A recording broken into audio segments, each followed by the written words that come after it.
কি হয়েছে বনু? কিভাবে হয়েছে? পড়ে গিয়েছিলে? শেহনাজ মাথা ডানে বায়ে ঘুরিয়ে না বুঝিয়ে ক্রন্দনরত কণ্ঠে বলল, একটা ছেলে ধাক্কা দিয়ে পিচঢালা রাস্তার উপর ফেলে দিয়েছিল। সাবাসের চোয়াল শক্ত হয়ে গেল। শেহনাজের হাতে মলম লাগিয়ে দেওয়া ইতিমধ্যে শেষ হয়ে গিয়েছে। সাবাস বোনের হাত ধরে ওকে বসা থেকে উঠিয়ে বলল। চল আমার সাথে। শেহনাজ অবাক হয়ে বলল, কোথায় ভাইয়া? যেখানে যেতে বলেছিস সেখানে। কথা না বলে আমার সাথে চল। সাবাস শেহনাজকে টানতে টানতে বাড়ির বাইরে নিয়ে গেল। সিনু আর তানিয়া পেছন থেকে বারবার সাবাসকে আটকালেও ও কারো কথা শুনল না। শেহনাজকে বাইকের পিছনে বসিয়ে হাসান ভিলা থেকে বেরিয়ে গেল। সিনু আর তানিয়া চিন্তিত মুখে সেদিকে তাকিয়ে থাকলো। সাবাসের বাইক শেহনাজের কলেজের সামনে এসে থামল। শেহনাজ হতভম্ব হয়ে বাইক থেকে নেমে বলল, এখানে কেন আসলে ভাইয়া? সাবাস বাইকটা সাইড করে রেখে শেহনাজের হাত ধরে বলল, আমাকে ছেলের কাছে নিয়ে চল।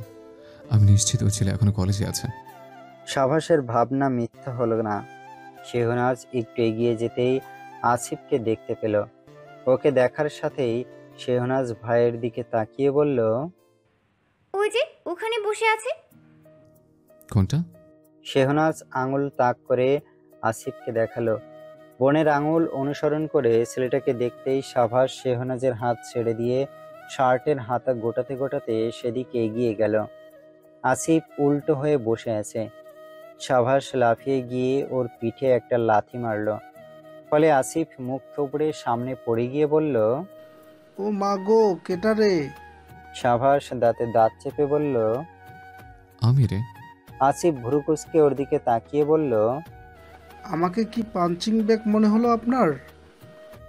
না, মলের স্তূপ। কথাটা বলে সাবাস আসিফকে তুলে ওকে দাঁড় করিয়ে ওকে আবার ধাক্কা দিল। তারপর আবার তুলল এবং আবার ধাক্কা দিল। তুলল, ধাক্কা দিল, তুলল, ধাক্কা দিল, তুলল, ধাক্কা দিল, তুলল, ধাক্কা দিল। আসিফ বারবার পড়তে পড়তে অসুস্থ প্রায় হয়ে গেল। সাবাস ওকে আবার তুলতে ধরলে আসিফ কেঁদে ফেলে বলল, এই ভাই, আপনি না বললেন আমি ময়লার স্তূপ? তা ময়লার স্তূপকে কেউ এতবার ফেলে দেয়? নোংরা জিনিস মানুষ একবার ফেলে দিতে পারলেই বাঁচে। আপনার মতো বারবার ফেলে দিয়ে নিজের হাত নোংরা করে না। আপনি কিন্তু বেইমানি করছেন আমার সাথে। বেশ কিছুদিন কেটে গেছে। ইয়ার চেঞ্জ পরীক্ষা শেষ হয়ে গেছে ইতিমধ্যে।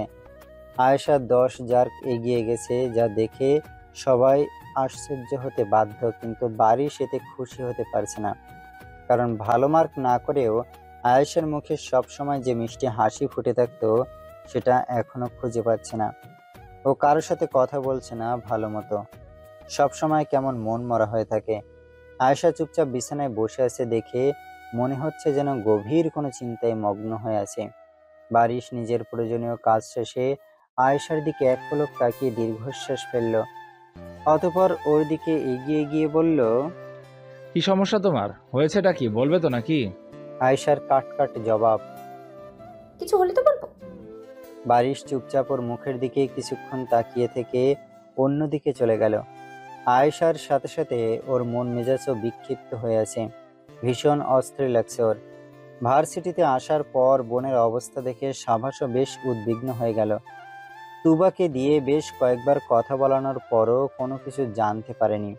এতে করে তুবা আর তুষারও বেশ চিন্তিত হয়ে পড়েছে। সামনে বারিশকে দেখে সাবাস দ্রুত পদে ওর দিকে এগিয়ে গেল। হুট করে ও বারিশের কলার চেপে ধরে দাঁত কিড়মিড় করে বলল, আমার বোনের সাথে কি করেছেন? ওর অবস্থা এমন কেন হয়েছে? দ্রুত উত্তর দিন, নতুন নাক বরাবর দূরে খুশি দেব।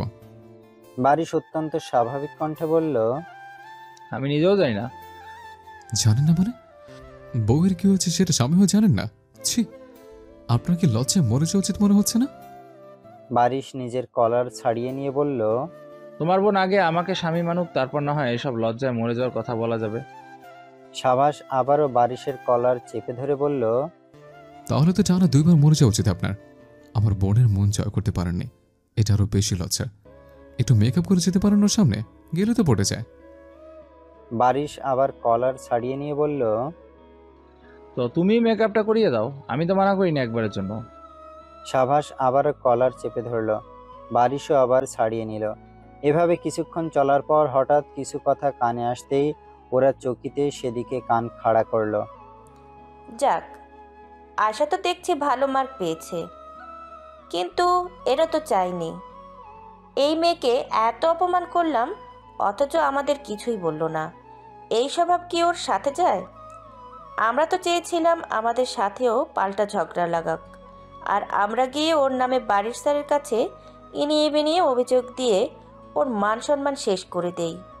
কিন্তু রিয়ার কথা টেনে নিয়ে মাইশা বলল, সমস্যা নেই, এবার আরো বেশি অপমান করব। ও তো কিছুই বলবে না। আমরা এবার র্যাগিং এর চরম পর্যায়টাও অবলম্বন করতে পারি, কি বলিস? তাহলে তো ভুলে ওর বাড়ির স্যারের দিকে নজর দিবে না। এই মেয়েকে এমন ভাবে অপমান করতে হবে যেন ও আর পড়াশোনাও না করে, কারণ ওর এই দিকটা ভালোর পর্যায়ে চলে যাচ্ছে যে। সেটা হলে তো বাড়ির স্যারের ওর প্রতি একটা ভালো দৃষ্টিভঙ্গি সৃষ্টি হয়ে যাবে। চিন্তা করিস না, আমি আছি না। ওর অবস্থা এবার আরো খারাপ করব, শুধু দেখে যা। ওরা দুজন চলে গেল। বারিশ আর সাভাস আহাম্মক হয়ে একে অপরের দিকে তাকালো। ক্ষণকাল বাদে ওদের দুজনের চোখ জ্বলে উঠল। চোখের ইশারায় দুজনে কিছু একটা করার পরিকল্পনা করলো এবং দ্রুত পদে ক্লাসের দিকে চলে গেল। আয়েশা চুপচাপ বসে আছে। বারিশ আর সাভাস একসাথে ক্লাসে প্রবেশ করলো। সাভাস স্বাভাবিকভাবে নিজের সিটে গিয়ে বসে পড়লো আর বারিশ ক্লাস নিতে শুরু করলো। লেকচারের মাঝামাঝি গিয়ে হঠাৎ বারিশ গলা খাকারি দিয়ে বলল, রিয়া, মাইশা। বারিশের মুখে নিজেদের নাম শুনে ওরা খুশিতে গদগদ হয়ে গেল, কিন্তু পর মুহূর্তেই ওদের মুখ অন্ধকার হয়ে গেল যখন বারিশ বলল, আমি এতক্ষণ যা লেকচার দিলাম সেসব তোমরা সামনে এসে প্রেজেন্ট করো। কিন্তু স্যার আমরা। ফার্স্ট। ওরা দুজন একে অপরের দিকে চোরা চোখে তাকালো। ওদের নজর ছিল পুরো বারিশের ওপর। লেকচারের উপর একটুও মনোযোগ ছিল না। দুরু দুরু বুকে ওরা সামনে এগিয়ে গেল। প্রেজেন্টেশন দিতে গিয়ে ওরা ভুলভাল উচ্চারণ করায় সবাই হাসাহাসি করতে লাগলো। সাভাস ভদ্রতার খাতিরে চুপ করে আছে, কিন্তু ওরা ছেলে হলে এই ভদ্রতা দেখাতো না। বারিশ গম্ভীর গলায় বলে উঠল, তোমরা ক্লাস শেষে ডিটেনশন রুমে দেখা করবে। তোমাদের শাস্তি আজ পিয়ন চাচা দিবে। কথাটা শুনে রিয়া আর মাইশা কেঁপে উঠল, কারণ ওই পিয়ন ভীষণ ডেঞ্জারাস। ভার্সিটির সবচেয়ে খারাপ ছেলেগুলো ওনাকে ভয় করে।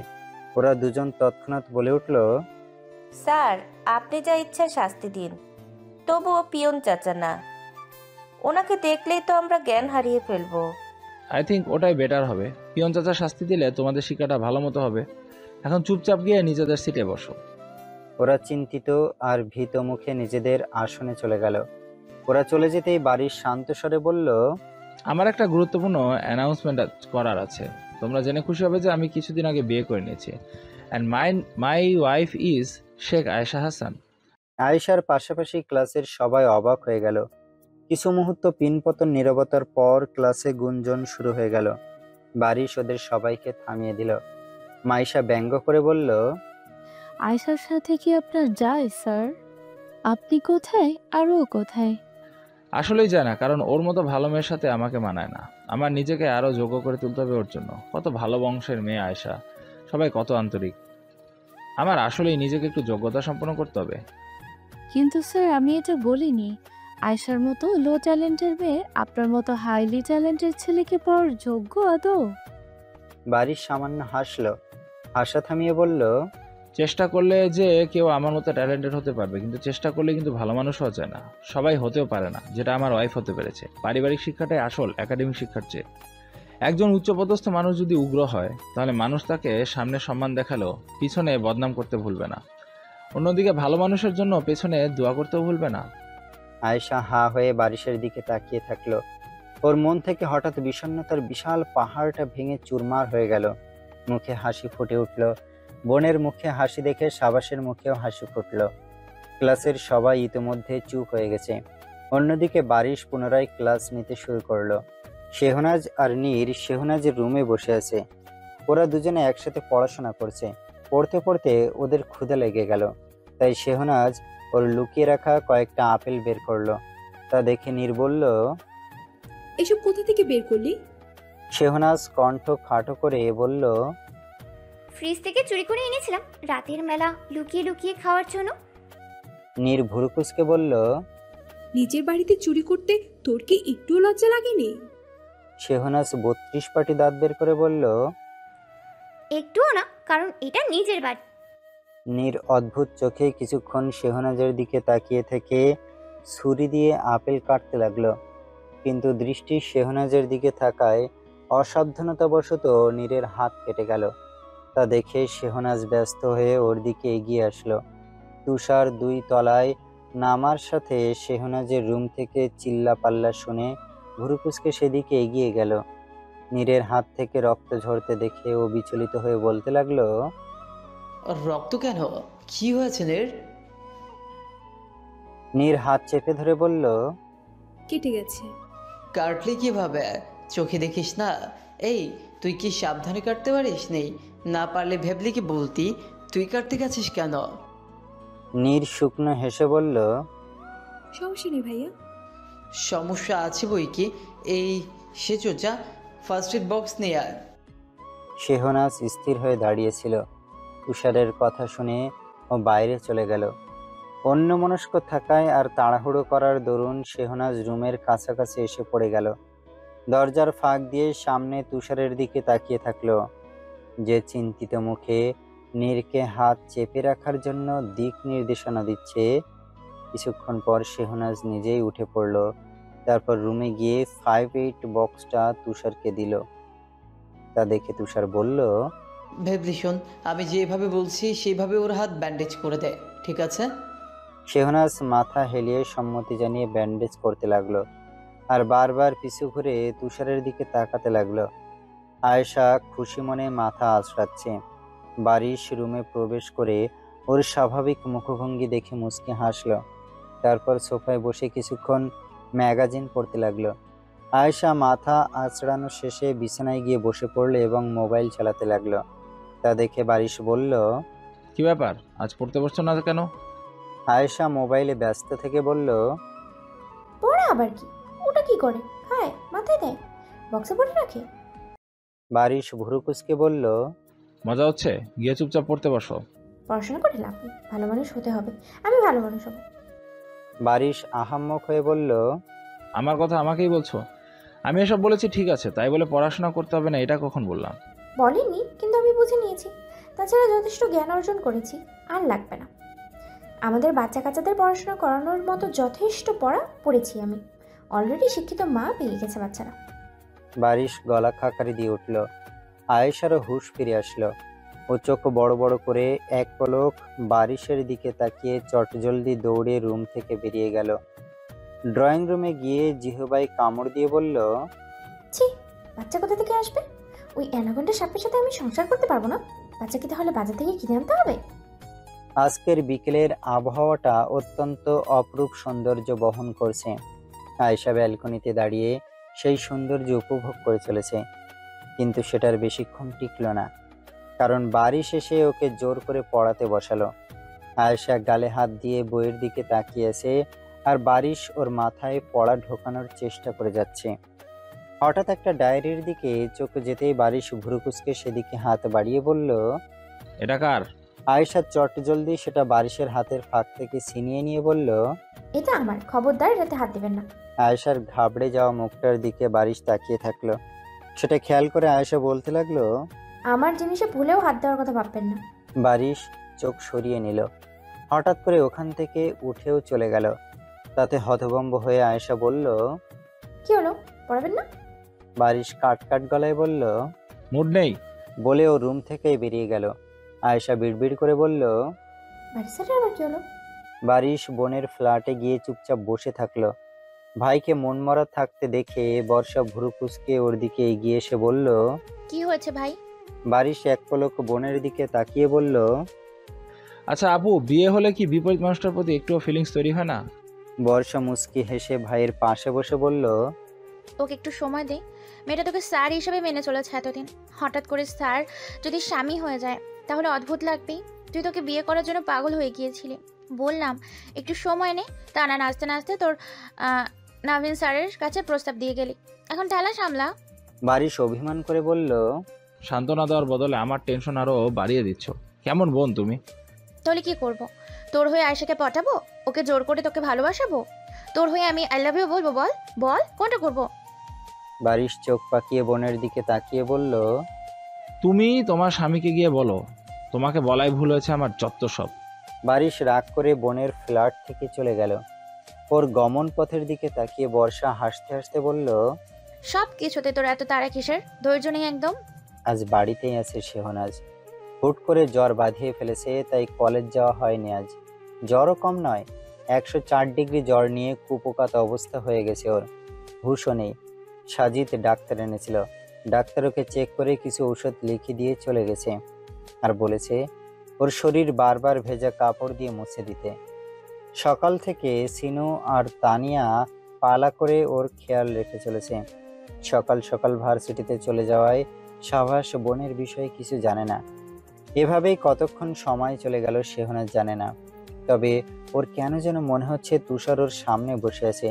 হয়তো জ্বরের ঘরে ভুলভাল দেখছে, তবুও এই ভুল দৃশ্যই ওকে অনেক তৃপ্তি দিচ্ছে। চোখ চেয়েও খুলতে পারছে না। ঝাপসা চোখের সামনে চাচ্চুর ছেলেকে দেখছে বলে মনে হচ্ছে, কিন্তু চাচ্চুর ছেলে এখানে থাকার কথা নয় এখন, কারণ সে তো ভার্সিটিতে আছে। এর থেকে আরও প্রমাণিত হয় শেহনাজ স্বপ্ন দেখছে। আরও 2 সেকেন্ড ঝাপসা চোখে কল্পিত তুষারকে দেখে শেহনাজ পুনরায় ঘুমে আচ্ছন্ন হয়ে গেল। বেশ কয়েক ঘন্টা পর যখন পুনরায় চোখ খুলল, তখন সামনে তানিয়াকে বসে থাকতে দেখে শেহনাজ মলিন হাসল।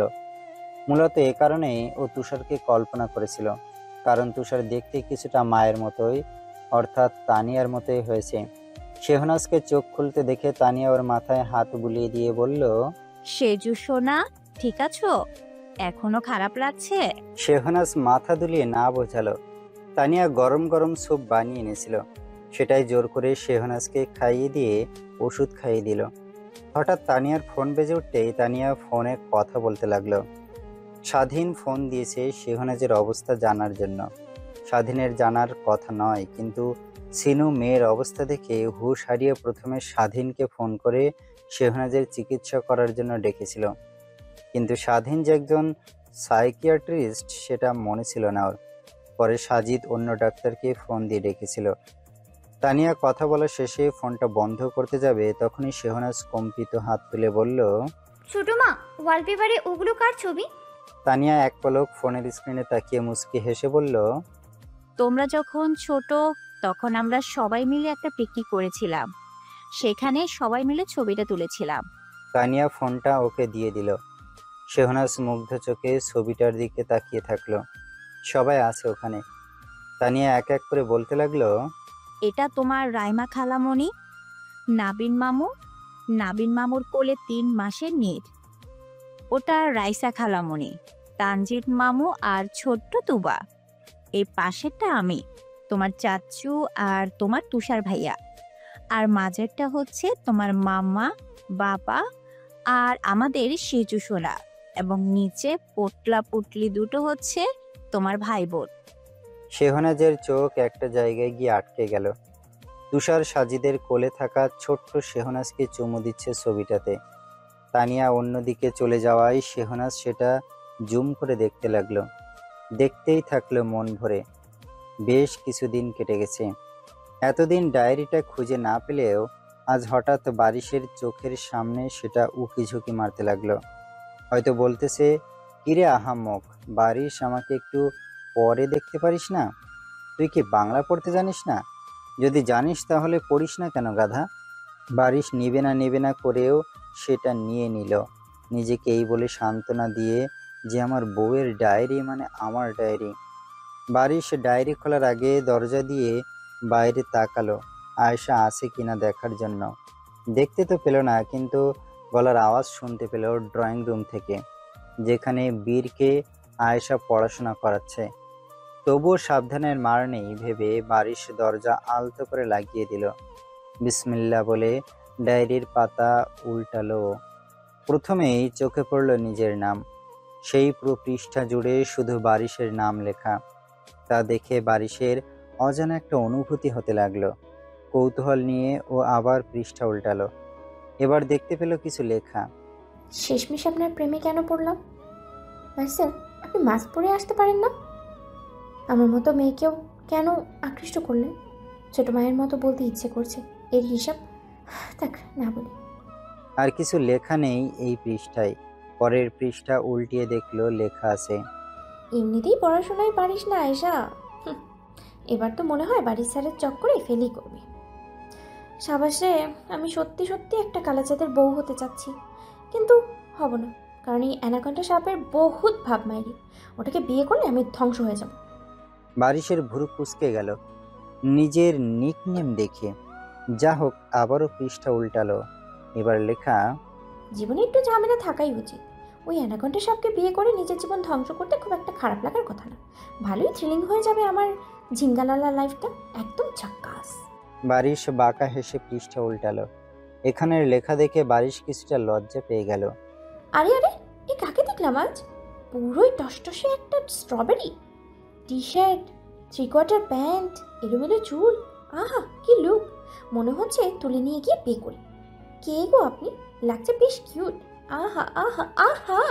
প্রতিদিন এমন লুকে আসবেন না একদম, প্লিজ, আমি জ্ঞান হারিয়ে ফেলবো। বারিশ যে খুব লজ্জা পেয়েছে তা ওর লাল হয়ে যাওয়া মুখ দেখেই বোঝা যাচ্ছে। ও পৃষ্ঠা উল্টালো। এই পৃষ্ঠায় চোখের পানির ফোঁটা ফোঁটা দাগ দেখা যাচ্ছে, যেখানে কাপা হাতে লেখা, আমার বিয়ে ঠিক করে ফেলেছে আব্বু চাচুরা, কিন্তু আমার এত খারাপ লাগছে কেন? বুকটা মনে হচ্ছে আগুনে ঝলসে যাচ্ছে। আমি জানি আপনার সাথে আমার বিয়ে কখনো সম্ভব না বাড়ি স্যার, তবুও ভীষণ কষ্ট লাগছে জানেন। কাউকে বলতেও পারছি না, কারণ আপনি আমার মতো একটা পড়া চোরকে বিয়ে করবেন না। তবে আমি ছেলে হলে আর আপনি মেয়ে হলে সাবাসের সাহায্যে আপনাকে তুলে এনে বিয়ে করতাম। যাক, কোনো সুন্দরী ডাইনিকেই বিয়ে করে নিন। ওই বেড়া, আমি না মনে হয় আপনাকে ভালোবাসি। যাকে, এটা শুনতে হবে না আপনার। বারিশ দীর্ঘশ্বাস ফেলে বলল, পরাচর, সুন্দরী ডাইনি তুলে নিয়ে গিয়ে বিয়ে করবে? আবার পৃষ্ঠা উল্টালো। এবারও কাপা লেখা, হয়তো খুশির ঠেলায়। কিরে, আপনার সাথে আমার বিয়ে? আমার না এখন আর আপনাকে বিয়ে করতে ইচ্ছে করছে না। কালকে কেন যে কাঁদতে গেলাম আপনার জন্য, কেউ কাঁদে নাকি? ছে, অ্যানাকন্ডা সাপকে আমি বিয়ে করবো না। পৃষ্ঠার নিচে লেখা, কোনো ব্যাপার না এসো, বিয়েটা করেই ফেল। বাড়ি স্যার অ্যানাকন্ডা সাপ হলেও তুইও তো বিষধর নাগিনি, বেশ মানাবে একদম ঝাক্কাস। বারিশ হেসে ফেলল। আবার পৃষ্ঠা উল্টালো। এখানে লেখা, না, বিয়ে করবো না। এই বেয়াদব সাপ আমার ভাইকে কত শাস্তি দিয়েছে, আমাকে অপমান করেছে কথায় কথায়। যান যান ভাগিন, বিয়ে আমি করবো না, বেয়াদব বেড়া। নিচে আবার লেখা, বিয়ে করে নিয়ে আসা, বিয়ের পর বদলা নেওয়া যাবে। এভাবে অনেক পৃষ্ঠায় লেখা, বিয়ে করব, বিয়ে করব না, বিয়ে করব, বিয়ে করব না। তারপর লেখা, বিয়েটা হয়ে গেল। যাক, হয়ে গেলে তো গেছে, তাতে আমার কি? বিয়ে তো হয়েছে বাড়ির স্যারের, আমারটাতে কি? আর কিছু লেখা নেই। হয়তো বারিশের পড়াশোনার চাপে বেচারি সুযোগ পায়নি লিখতে। বারিশের আরও পড়তে ইচ্ছে করছে, কিন্তু উপায় নেই। ও এখনো পর্যন্ত 99 বার ডায়েরিটা পড়ল।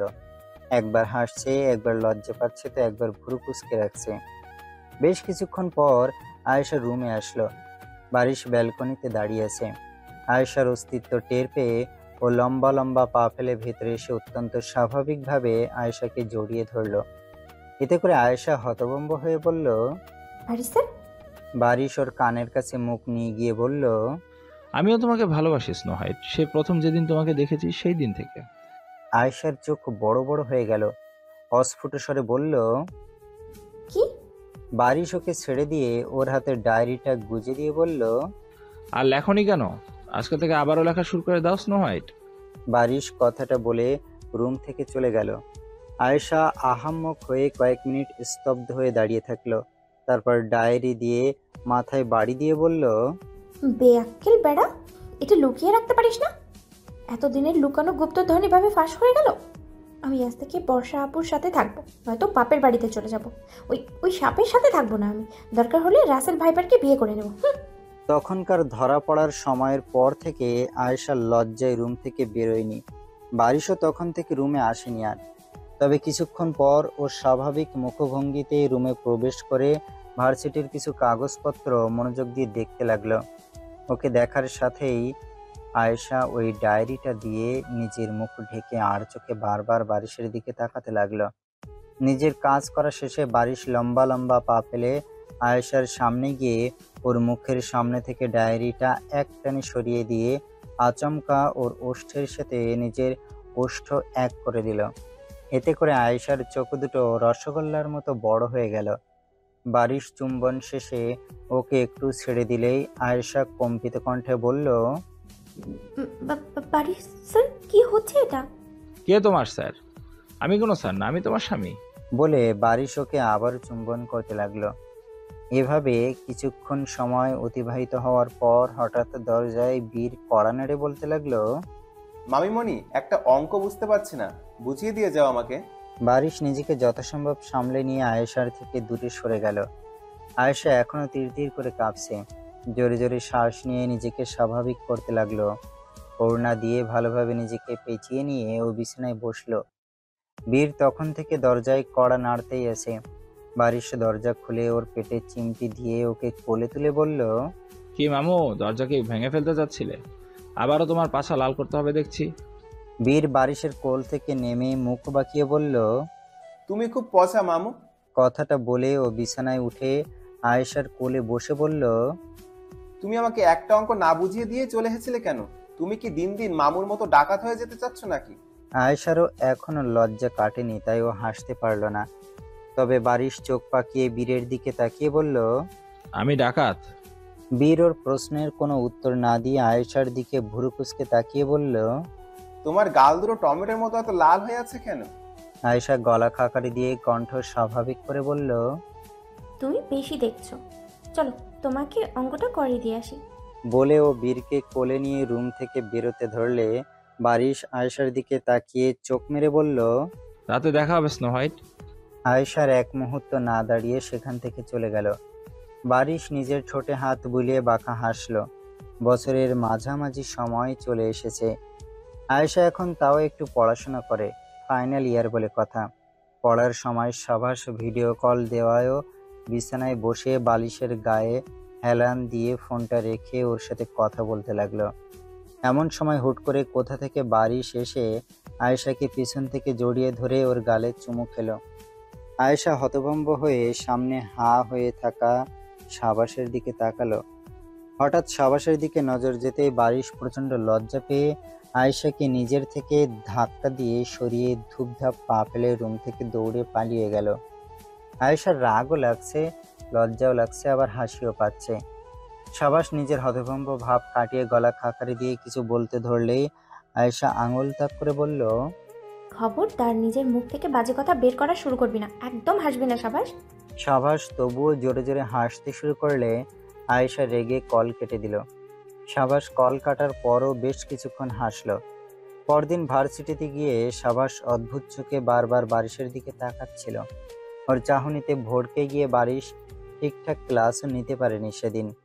শুধু ক্লাস না, যেখানেই বারিশের দেখা পেত সেখানেও অদ্ভুত চোখে তাকিয়ে থাকতো আর মুসকি মুসকি হাসতো। করিডোরে দেখা হতেই সাবাস আবারও অদ্ভুত চোখে তাকিয়ে মুসকি মুসকি হাসতে লাগলো। বারিশ আর সহ্য করতে না পেরে ওর সামনে গিয়ে বলল, সমস্যা কি সাবাস? কি সমস্যা থাকবে? আমার তো কোনো সমস্যা চোখে পড়ছে না। আপনার কোনো সমস্যা থাকলে সেটা আমার জানা নেই। বারিশ কাট কাট গলায় বলল, আমাকে দেখে হাসছো কেন তখন থেকে? সাবাস বুকে হাত চেপে মিথ্যা অসহায়ত্বের নাটক করে বলল, বারে, আমার দাঁত, আমার মুখ, আমার ঠোঁট, আমি হাসবো, তাতে আপনার কি? স্বাধীন দেশে থেকে কি আমি হাসার অধিকারটাও পাবো না? এই সাধনা থেকে আমরা চেয়েছিলাম। বারিশ গম্ভীর মুখে সাবাসের দিকে কয়েক পলক তাকিয়ে থেকে লম্বা লম্বা পা ফেলে ওর সামনে থেকে চলে গেল। তা দেখে সাবাস হাসতে হাসতে বলল, দোলাব্রোর সাথে যদি একটু মজাই না করে তাহলে শালা হয়ে কি লাভ? আমার বোনকে ভালোই পটাতে পেরেছেন দেখছেন, এবার আমার বউটাকে পটাতে হবে। এরই মধ্যে 1 বছর পার হয়ে গেছে। সাবাস আর আয়েশা গ্রাজুয়েশন কমপ্লিট করেছে। সাবাস বেশ ভালো মার্ক নিয়ে পাশ করেছে, আয়েশাও পাশ করেছে। তবে মার্ক শুনে লজ্জা পাওয়ার ইচ্ছা না থাকলে শোনার দরকার নেই। বারিশ রেজাল্ট দেখে কিছু বলেনি, শুধু টানা 1 ঘন্টা গম্ভীর মুখে ওর দিকে তাকিয়েছিল। আর তা দেখে আয়েশা বেহায়ার মতো হেসেছে। তুবাকে ভার্সিটি থেকে নিতে এসেছে স্বাধীন। প্রায় নিতে আসতো, কিন্তু এখন প্রতিদিন আসে, কারণ আয়েশা আর নেই যার সাথে তুবা যেতে পারবে। স্বাধীন গাড়িতে হেলান দিয়ে বারবার ঘড়ির দিকে তাকাচ্ছে। তুবা ভার্সিটি থেকে বেরিয়ে সামনে ওকে দেখতেই মুচকি হাসলো। এগিয়ে যেতে ধরলে হঠাৎ স্বাধীনের সামনে দিয়ে একটা চশমা পরা মেয়েকে যেতে দেখতেই তুবা আস্তে হাঁটা বাদ দিয়ে দৌড়ে গিয়ে স্বাধীনের চোখ ঢেকে ধরলো। স্বাধীন অবাক হয়ে বলল, কি হলো তুবা, চোখে হাত দিলে কেন? মেয়েটা চোখের আড়াল হতেই তুবা হাফ ছেড়ে হাত সরিয়ে নিল। স্বাধীন ভুরু কুঁচকে বউয়ের দিকে তাকিয়ে থাকলো।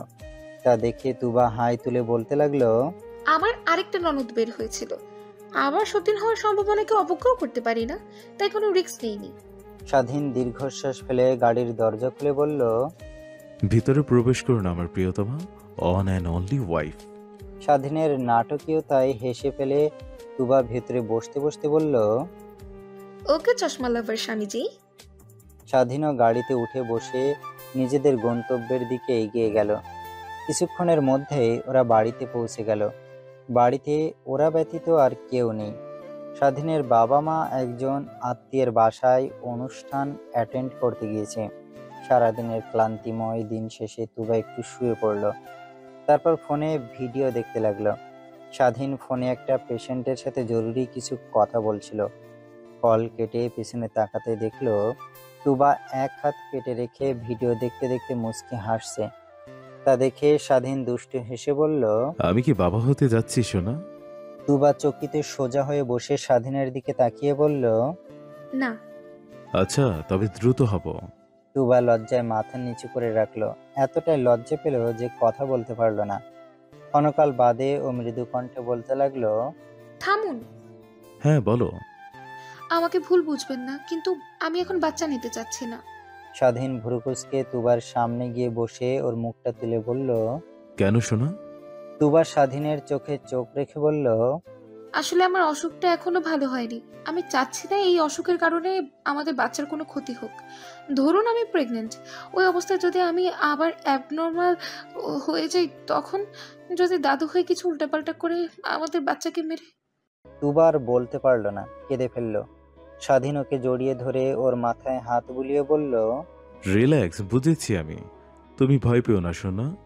অনেক দিন থেকে তোমার কোনো অ্যাটাক হয়নি, আর আল্লাহর রহমতে আমি খুব দ্রুতই তোমার এই সমস্যা দূর করার সর্বোচ্চ চেষ্টা করব। তারপর আমাদের কিউট বাচ্চাও দ্রুত পৃথিবীতে ল্যান্ড করবে, ঠিক আছে? তুবা অনেকক্ষণ স্বাধীনকে নিজের সাথে জড়িয়ে ধরে রাখলো। ওর মন ভালো করার জন্য স্বাধীন গলা খাকারি দিয়ে বলে উঠল, তবে হ্যাঁ, আমাদের বাচ্চাকে আমি চশমা পরাবো ছোট থেকে। আমি নিজ হাতে সেই চশমা তৈরি করব।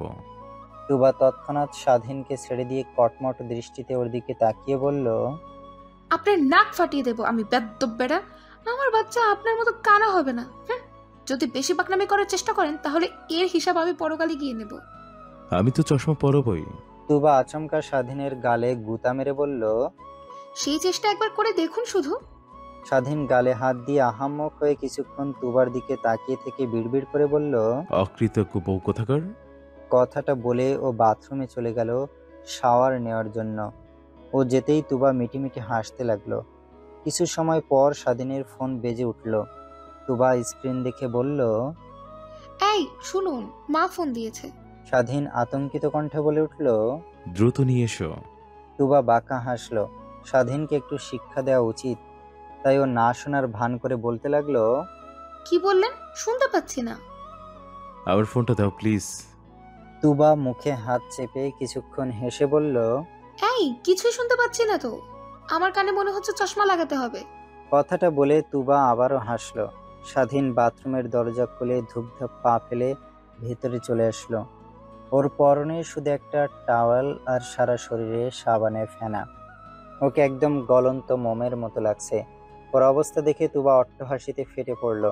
ওদিকে স্বাধীন বলতেছে, হ্যাঁ আম্মু, শুধু 2 সেকেন্ড দেরি হয়েছে।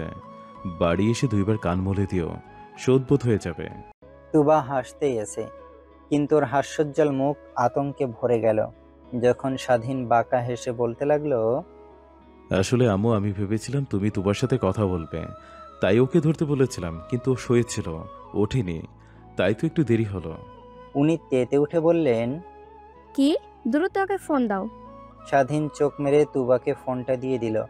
তুবা চোখ দিয়ে স্বাধীনকে অগ্নিবর্ষণ করে কম্পিত হাতে ফোনটা নিয়ে বলল, হ্যাঁ মা। এই, আমার ফোন ধরার চেয়ে তোমার কাছে শুয়ে থাকা বেশি জরুরি? তুমি এতটা অপছন্দ করো আমাকে? আমি কি তোমাকে কোনো কষ্ট দিয়েছি? ও ও বুঝেছি, আমি শাশুড়ির জন্য আমাকে ভালোবাসো না, তাই না? বুঝি বুঝি। ঠিক আছে, কাল আমাকে বৃদ্ধাশ্রমে রেখে এসো। তুবা কপাল চাপড়ে মনে মনে বলল, হায় আল্লাহ, পিঁপড়া থেকে ডাইনোসর বানিয়ে ফেললো দেখি। শেহনাজের দিন মহা আনন্দে কেটে যাচ্ছে, কারণ ও অনেক পরিশ্রম করে পড়াশোনা করার পর তুষারের ভার্সিটিতে ভর্তি হতে পেরেছে। যদিও তুষারের লাস্ট ইয়ার চলছে ভার্সিটিতে, তবুও ওর খুশি দেখে কে। নাচতে নাচতে ড্রয়িং রুমে যেতে ধরে ও ধড়াম করে একটা টেবিলের সামনে পড়ে গেল, কিন্তু মাথা ফেটে যাওয়ার বদলে হালকা একটু আঘাত পেল শুধু। শেহনাজ মাথায় হাত দিয়ে ভুরু কুঁচকে টেবিলের দিকে তাকালো। টেবিলের প্রতিটি কোণায় নরম কিছু ফোম দিয়ে রাখা। এতদিন এই জিনিসটা শেহনাজের নজরে পড়েনি। ও পুরো বাড়ি পায়চারি করতে করতে সব টেবিল, চেয়ার, বিশেষ করে কাঠের শক্ত জিনিসগুলো দেখতে লাগলো। আশ্চর্যজনকভাবে সবগুলোতে প্রোটেকশন দিয়ে রাখা। শেহনাজ বিড়বিড় করে বলতে লাগলো, এটা কি বাবার কাজ বা কি ভাইয়ার? তানিয়া একটু ঘুমানো শেষে নিচে নেমে শেহনাজকে মাথায় হাত দিয়ে দাঁড়িয়ে থাকতে দেখে দ্রুত পদে ওর দিকে এগিয়ে গেল। ব্যস্ত হয়ে ওর মাথায় হাত বুলিয়ে বলতে লাগলো, আবার পড়ে গিয়েছিলি? দেখি কোথায় ব্যথা পেয়েছিস। শেহনাজ সামান্য হেসে বলল, পড়ে তো গিয়েছিলাম, কিন্তু ব্যথা পাইনি। তুমি হাইপার হইও না ছোট মা। তানিয়া ওকে সোফায় নিয়ে গিয়ে বসালো। দুজনে কিছুক্ষণ চুপচাপ বসে থাকলো। হঠাৎ শেহনাজ বলে উঠল, আচ্ছা ছোট মা, আমার কি সমস্যা বলো তো?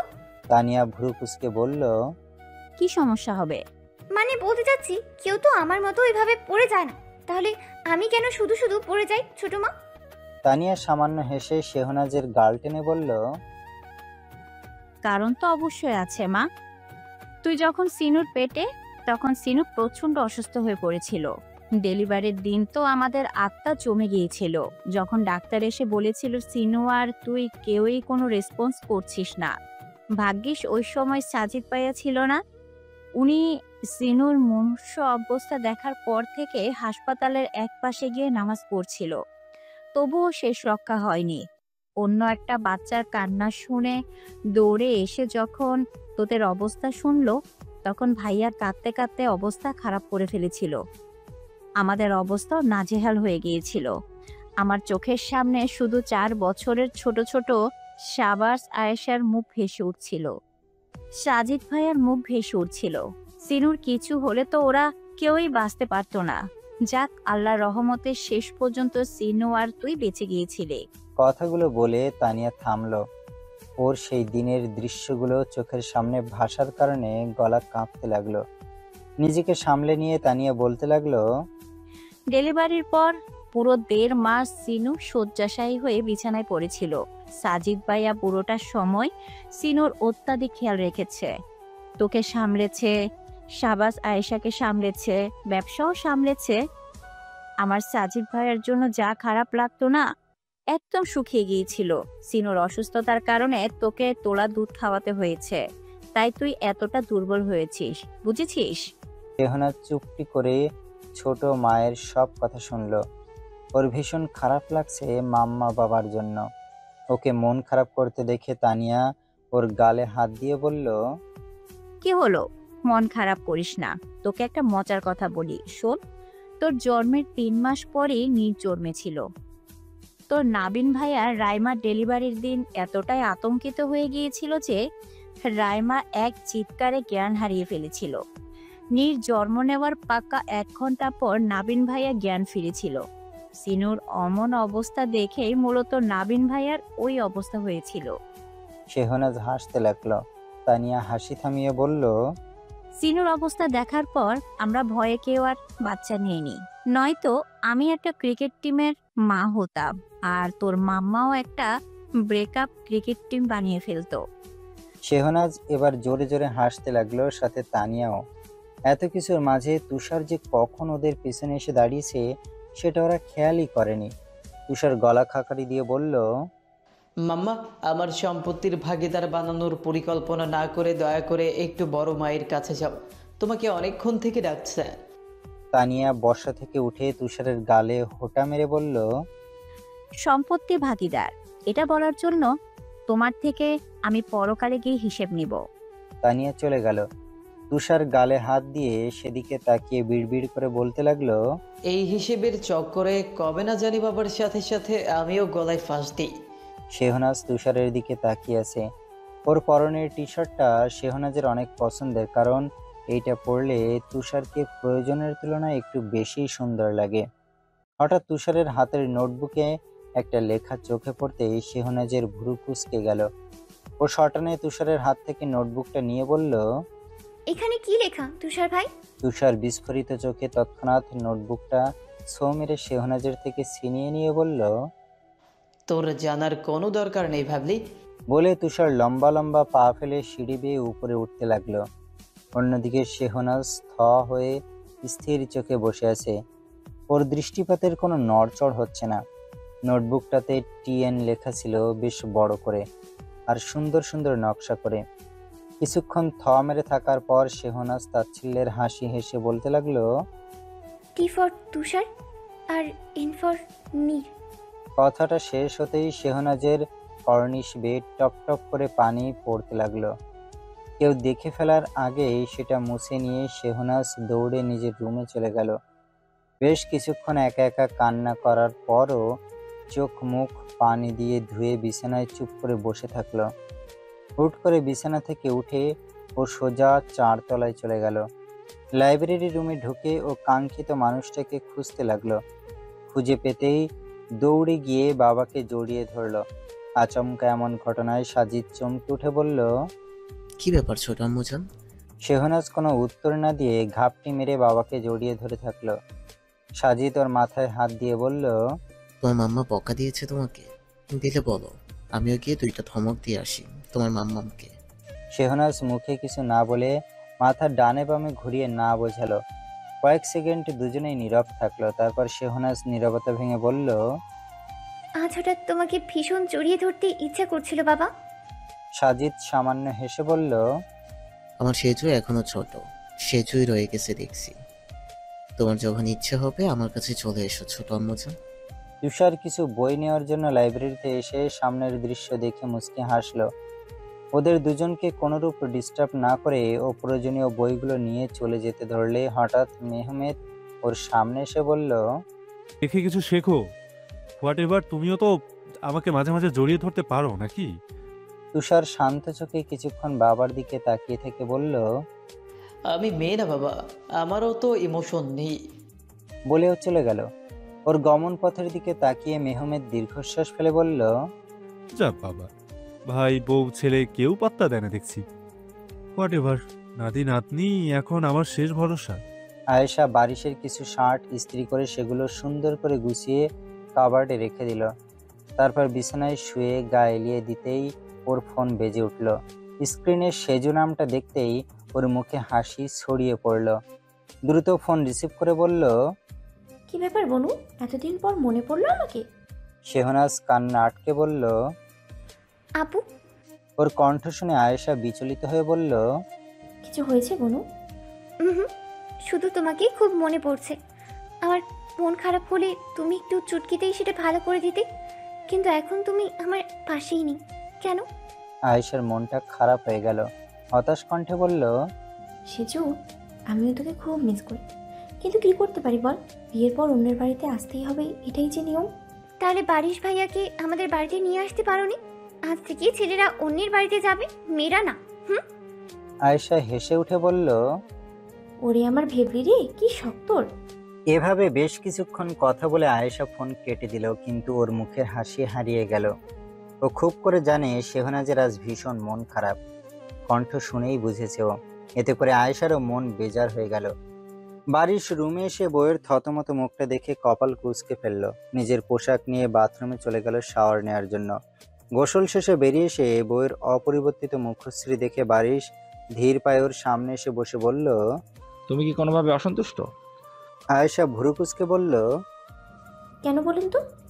আমি তোমার বাবার মতো বড়লোক না আয়েশা, অনেক স্ট্রাগল করে এই পর্যায়ে এসেছি। তবু যতটুকু সম্ভব আমি তোমার সব চাহিদা পূরণ করার সর্বোচ্চ চেষ্টা করব। যদি কোনো চাহিদা পূরণ করতে ব্যর্থ হই তাহলে আমাকে একটু সময় দিও। তবু কখনো মন খারাপ করে থেকো না, আর সবচেয়ে বড় কথা, আমাকে ছেড়ে কখনো কোথাও যেও না। আয়েশা বারিশের সন্নিকটে গিয়ে ওর দুগালে হাত রেখে বলল, এসব কথা বলছেন কেন? আমি কি কখনো অভিযোগ করেছি? আরে অভিযোগ করার মতো কোনো কারণই তো এখন পর্যন্ত খুঁজে পাইনি। তাহলে এভাবে মন খারাপ করে বসে আছো কেন?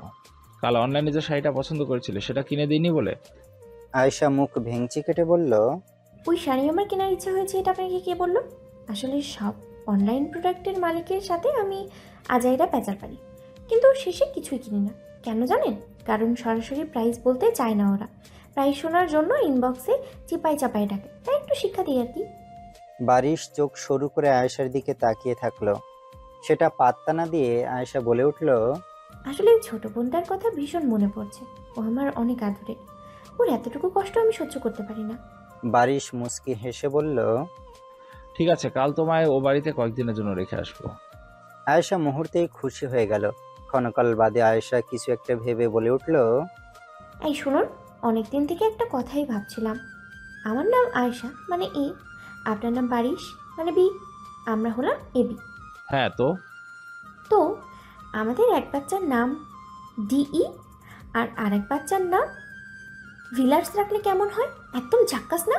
বারিশ শীতল দৃষ্টিতে ওর হাস্যোজ্জ্বল মুখটার দিকে তাকিয়ে থেকে বলল, 5 মিনিট আগের পড়া মনে থাকে না, আর 18 বছর আগের ক্রিকেটে রাজত্ব করা মিস্টার 360 ডিগ্রি এবিডি ভিলিয়ার্সের কথা মনে আছে? এই তোমার কি একটু লজ্জা করে না? আয়েশা হাই তুলে বলল, আমাকে পড়াশোনা ব্যতীত যা ইচ্ছে করতে বলে আমি আছি। রান্না করা, কাপড় কাচা, সাবাসের সাথে ঝগড়া করা, কারো নাক ফাটিয়ে দেওয়া, কারো চুল ছিঁড়ে দেওয়া, ব্লা ব্লা সব কিছুতেই আমি একদম এক্সপার্ট। আসলে পড়াশোনা একটু অশ্লীল তো, তাই ওটা পারি না। সকাল সকাল পাখির কিচিরমিচির আওয়াজে ঘুম ভাঙিয়ে দিল আয়েশার। ফজরের নামাজ পড়ে ঘুমিয়েছিল একটু, কিন্তু ঘুমানো আর হলো কোথায়? পাশে তাকাতে আয়েশা সামান্য হাসলো। শেহনাজ গুটিসুটি মেরে ওকে জড়িয়ে ধরে ঘুমিয়ে আছে। বারিশ গতকাল ওকে এখানে রেখে গেছে। আয়েশা মুচকি হেসে বোনের মাথায় হাত বুলিয়ে দিতে লাগলো আর ওর নিষ্পাপ মুখটার দিকে তাকিয়ে থাকতে লাগলো। সাভাস আর আয়েশার কাছে সবচেয়ে মূল্যবান সম্পদটা ওদের ছোট বোন শেহনাজ। ওর জন্য সবকিছু করতে রাজি আছে ওরা। আরো কিছুক্ষণ পর আয়েশা বিছানা থেকে নেমে ছাদের দিকে চলে গেল। সামনেই শীত পড়বে, তাই সকালবেলা বেশ ঠান্ডা লাগে। আয়েশা নিজের গায়ের ওড়নাটা চাদরের মতো করে নিয়ে প্রকৃতির সৌন্দর্য উপভোগ করতে লাগলো। হঠাৎ করে সাভাস কোথা থেকে এসে খুবই ভয়ঙ্কর কণ্ঠে আয়েশার কানের কাছে মুখ নিয়ে গিয়ে বলল, আয়েশা। আচমকা এমন আওয়াজে ভয় পেয়ে আয়েশা চিৎকার করে উঠল। তা দেখে সাভাস হাসতে লাগলো। আয়েশা এখনো ভয়ে জোরে জোরে নিঃশ্বাস নিচ্ছে। ও গিয়ে সাভাসের পিঠে মারতে মারতে বলল, আমাকে মারতে চাস? এখনই তো হার্ট অ্যাটাক করে ফেলতাম। সাভাস হাসতে হাসতেই বলল, মরিস না ভাই, তোর বাচ্চা তোকে না পেয়ে আবার পাগল হয়ে যাবে। আয়েশা মুখ ভেঙচি কেটে সামনের দিকে তাকালো। ওর দেখা দেখি সাভাসও সামনের দিকে তাকালো। ক্ষণকাল নীরবতা, অতঃপর সাভাস বলে উঠল, বারিশ স্যারের মতো মানুষকে আধা পাগল বানিয়ে দিয়েছিস। তোর ট্যালেন্ট আছে মানতে হবে। বাজে কথা বলবি না। বাজে কথা এটা? যে ক্লাসে শুধু পড়াশোনাটাই দেখতো তাকে তুই একটা পেতনির প্রেমে পড়তে বাধ্য করেছিস। এটা কি কম কিছু? তুই কিভাবে পারলি আমাদের স্যারের জীবনটা তছনছ করে দিতে? হ্যাঁ? আয়েশা ক্ষুব্ধ চাহনিতে ভাইয়ের দিকে তাকিয়ে বলল, তোর বাড়ির স্যারে নাচতে নাচতে বিয়ে করতে এসেছিল, আমি নাচতে নাচতে যাইনি। আর স্যারের নজর এতটা ডেঞ্জারাস সে সম্পর্কে তোর ধারণাই নেই। ক্লাসে অন্যদিকে নজর থাকতো যে আমি আগে ধরতে পারিনি, বিয়ের পরেই সেটা ধরতে পেরেছি। সাভাস মুচকি হাসলো, কিন্তু আয়েশার অগোচরে। তবে একটু পরে মিথ্যা আর্তনাদ করে বলল, ইস, তার মানে স্যারের চরিত্রে গোলযোগ আছে। তা প্রতিদিন কয়টা মেয়ের দিকে তাকায় রে? ছি ছি, আমি ভাবতে পারছি না। বাবাকে বলে তো ডিভোর্সটা করিনি, এবার কি বলিস? আয়েশা প্রচন্ড রেগে গিয়ে ওর নাক বরাবর একটা ঘুষি দিয়ে বলল, আমার স্বামীর নামে আর একটা বাজে কথা বললে না, এমন খুশি আরো খাবি। সাভাস নাক চেপে ধরে মৃদু স্বরে নাটকীয় ভাবে বলল, ও মা গো, টুরু লাভ। আয়েশা মুখ ভেঙচি কাটল। কিছুক্ষণ আবার নীরবতা। হঠাৎ একটা বিষয় খেয়াল হতেই আয়েশা বলে উঠল, ভালো কথা, তোর মতো মানুষ এত সকালে উঠেছে এটা কিভাবে বিশ্বাস করব? তুই তো নামাজ পড়ার পর বন্ধের দিনগুলোতে 12টা পর্যন্ত ঘুমাস। আজকে এই স্মৃতিশক্তি হারিয়েছে নাকি তোর? সাভাস নিজের ভোতা হয়ে যাওয়া নাকটা মেরামত করছিল। বোনের প্রশ্ন শুনে ওর দিকে তাকিয়ে খুবই সিরিয়াস ভঙ্গিতে বলল, আমি ভীষণ চিন্তায় আছি। আমার ভবিষ্যতে আমি শঙ্কিত ঘটেছে। ভবিষ্যতে কোনো গন্ডগোল হলে আমি রেগে গিয়ে কি করবো সেটা নিজেও জানি না। আয়েশার ভুরু কুঁচকে গেল, খানিকটা অবাক হয়ে বলল, ভবিষ্যৎ নিয়ে কিসের টেনশন তোর? মানে তুই তো মামার ব্যবসাটা সামলাবি, ছোট থেকেই তো তোর ইচ্ছে সেটাই করার, তাহলে এখন কি সমস্যা? সাবাস স্মিত হেসে বলল, সেটা না রে বাল, আমি অন্য কিছু কথা বলছি।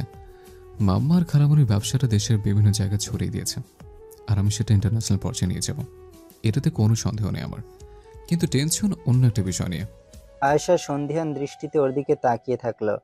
তা দেখে সাবাস ওর মাথায় বাড়ি মেরে বলল, মুখ এমন করে রাখিস না, বিশ্বাস কর দেখতে জঙ্গল লাগে তোকে।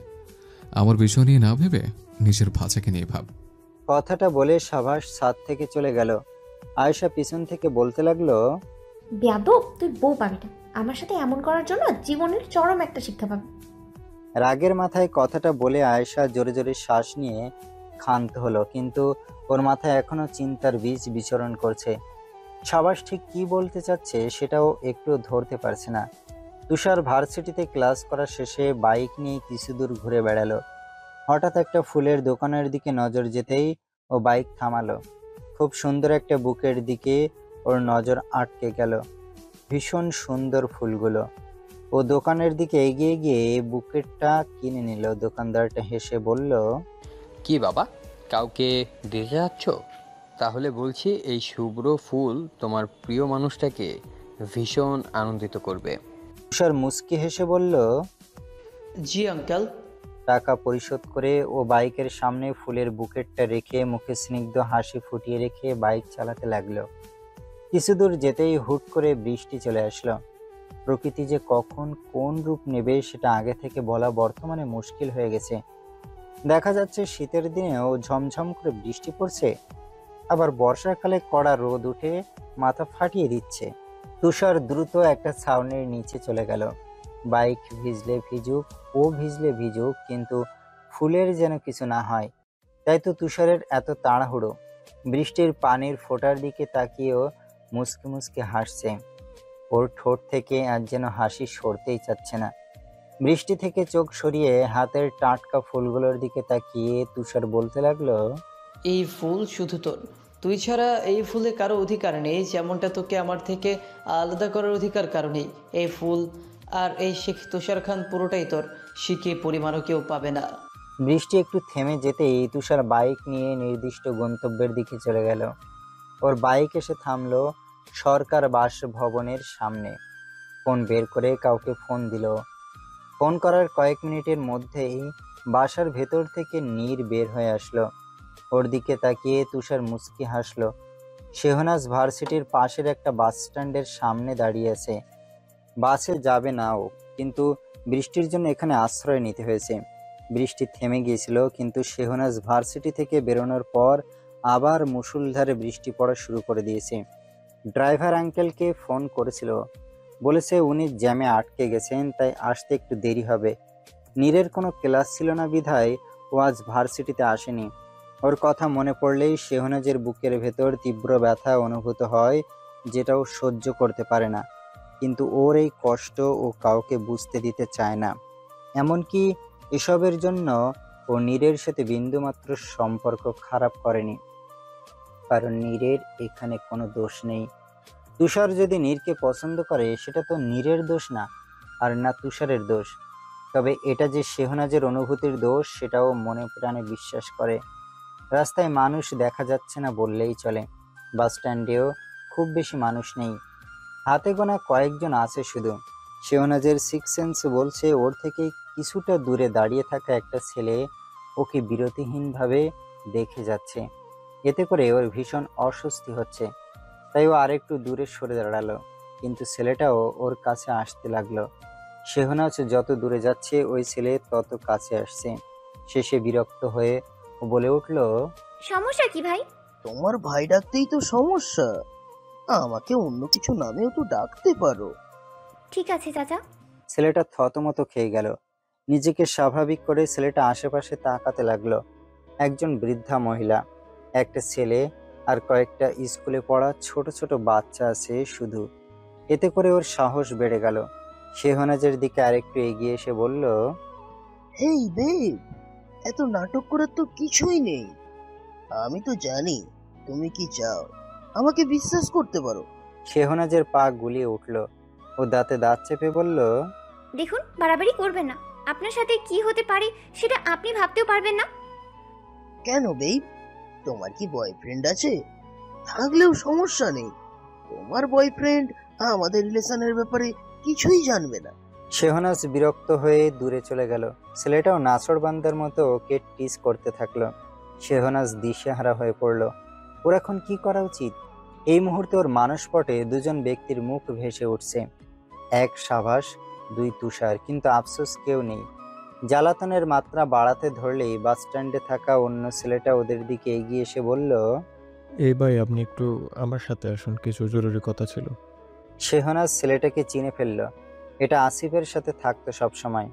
শেহনাজকে যেদিন আসিফ ধাক্কা দিয়েছিল সেদিনও এই ছেলে ওর সাথে ছিল। শেহনাজ ভুরু কুঁচকে ওদের দিকে তাকিয়ে থাকলো। আসিফের বন্ধু ছেলেটাকে কি যেন বলল, যা শুনে ছেলেটা আতঙ্কিত মুখে শেহনাজের দিকে তাকালো। ওর কপাল বেয়ে দরদর করে ঘাম ঝরে পড়ছে এই বৃষ্টির পরিবেশেও। কিছুক্ষণ পর ও এসে কম্পিত গলায় বলল, আপু, আমার মাপ হয়েছে, ভুল করে দেন। শেহনাজ এতক্ষণ হতভম্ব হয়েছিল, কিন্তু ছেলেটার কথা শুনে ওর প্রচন্ড হাসি পেল। ও হাসি আটকে বলল, আচ্ছা, ভুল করে দিলাম। বৃষ্টি কিছুটা কমে এসেছে, তাই ছেলেটা দৌড়ে সেখান থেকে যেতে ধরে ধপাস করে পিছলে পড়ল। বৃষ্টির দিনের সবচেয়ে সুন্দর দৃশ্যটা দেখে সবাই হেসে উঠল। ছেলেটা তড়িঘড়ি করে উঠতে ধরে আবার পড়ে গেল। তা দেখে বাচ্চাগুলো হেসে উঠে বলল, বেশ হয়েছে, এতক্ষণ আপুকে জাগাচ্ছিলিস, এখন বোঝ ঠেলা। ড্রাইভার আঙ্কেল চলে আসায় শেহনাজ হাসতে হাসতেই গাড়ির দিকে যেতে লাগলো। গাড়ির কাছাকাছি যেতেই শেহনাজ মুখ থুবড়ে পড়ে গেল। তা দেখে এক সেকেন্ড চুপ থেকে বাচ্চাগুলো অট্টহাসিতে ফেটে পড়ল। ওরা হাসতে হাসতে নিজেদের বাসে যেতে ধরলে ওরাও ধপ করে পড়ে গেল। এবার শেহনাজ হেসে উঠল। ওদের অবস্থা দেখে বৃদ্ধা মহিলাটা হাসিতে গড়াগড়ি খেতে লাগলেন। তা দেখে শেহনাজ আর বাচ্চাগুলো একসাথে বলে উঠল, হাসবেন না, না হলে আপনিও পড়ে যাবেন। টেলিপ্যাথি হয়ে যাওয়ায় এবার সবাই হাসতে লাগলো। বৃদ্ধা মহিলা ওদের বারণ না শুনে আরো জোরে হাসতে লাগলেন। বৃষ্টির দিনে কাদায় মাখামাখি হয়ে সবাই হাসতে থাকলো। পুরো কাক ভেজা হয়ে তুষার বাড়ি ফিরল। বৃষ্টি যেন আজ সকলকে চমকে দিতে চাচ্ছে, তাই তো কখনো হুট করে মুষলধারে বৃষ্টি পড়ছে, আবার পর মুহূর্তে আচমকা বৃষ্টি উধাও হয়ে যাচ্ছে। বৃষ্টির এসব চমক দেখানোর দরুন তুষার একদম ভিজে একাকার হয়ে গেছে। ছেলেকে দেখে তানিয়া দ্রুত একটা টাওয়েল নিয়ে ওর দিকে চলে গেল। তুষার টাওয়েলটা না নিয়ে সরাসরি একটা টিফিন বক্স দিয়ে বলল, মাম্মা, রাইমা খালামুনি আমাদের জন্য পিঠা বানিয়েছে। আজকাল তো পিঠা চিরুনি তল্লাশি করেও খুঁজে পাওয়া যায় না। তানিয়া টিফিন বক্সটা নিতে নিতে বলল, তুমি ওদের বাড়িতে আবার কখন গেলে? এই তো একটু আগে নীর ফোন করে বলল, তাই বৃষ্টি ছাপিয়ে গিয়ে পিঠা নিয়ে আসলাম। খালামুনির হাতের পিঠা কি আর মিস করতে পারি? তা না হয় ঠিক আছে, কিন্তু তুমি ওই হাত দিয়ে কি ধরে আছো? ও কিছু না। কথাটা বলে তুষার মায়ের হাত থেকে টাওয়েলটা নিয়ে দ্রুত উপরে উঠে গেল। উপরে উঠতে উঠতে ও মাথাটা মুছে নিল, যদিও এখনো চুল বেয়ে টপাটপ করে পানি পড়ছে। দ্বিতীয় তলায় এসে ও থামলো। তারপর সোজা শেহনাজের রুমের সামনে চলে গেল এবং টি শার্টের ভেতর থেকে অত্যন্ত যত্নে রাখা শুভ্র ফুলগুলো বের করে সেগুলো আরো একটু পারফেক্ট করার চেষ্টা করলো। অতঃপর দরজায় টোকা দিল। শেহনাজ সবেমাত্র গোসল সেরে মাথা মুছতেছিল। ও কাদায় মাখামাখি হয়ে ফিরে আসায় সিনুর কাছে ধুলাই খেতে ধরে বেঁচেছে তানিয়ার বদৌলতে, তাই দ্রুত এসে গোসল করে নিয়েছে। দরজায় টোকা পড়ায় ও ভয় পেয়ে বিড়বিড় করে বলতে লাগলো, মাম্মা আবার আসলো না তো আমাকে এই ধোলাই দেওয়ার উদ্দেশ্য নিয়ে? ও গলা খাকারি দিয়ে বলল, কে? তুষার শান্ত স্বরে বলল, আমি। দরজা খোল। শেহনাজের মনটা উৎফুল্ল হয়ে উঠল, কিন্তু পর মুহূর্তে আবার চুপসে গেল নীরের কথা মনে পড়তেই। মাথায় ওড়না পেঁচিয়ে ও দরজা খুলে দিল। তুষার স্বাভাবিক মুখভঙ্গিতে ফুল হাতে দাঁড়িয়ে আছে। শেহনাজ ভুরু কুঁচকে বলল, কি ব্যাপার তুষার ভাই? তুষার ওর হাতে ফুলগুলো দিয়ে বলল, এই ফুলগুলো যত্ন করে রাখতো ভাবলি, আমার রুমে ওদের যত্ন নেওয়ার মতো কেউ নেই, তাই তোকে দিলাম। কথাটা বলে তুষার ভেজা শরীরে লম্বা লম্বা পা ফেলে 3 তলায় যেতে লাগলো। শেহনাজ পিছন থেকে বলতে লাগলো, আপনি এতটা ভিজলেন কিভাবে? রাস্তায় দাঁড়াতে পারেননি? তুষার পিছু না ঘুরেই বলল, অনেক জরুরি কাজ ছিল, তাই রাস্তায় অপেক্ষা করার মতো ধৈর্য ছিল না আমার।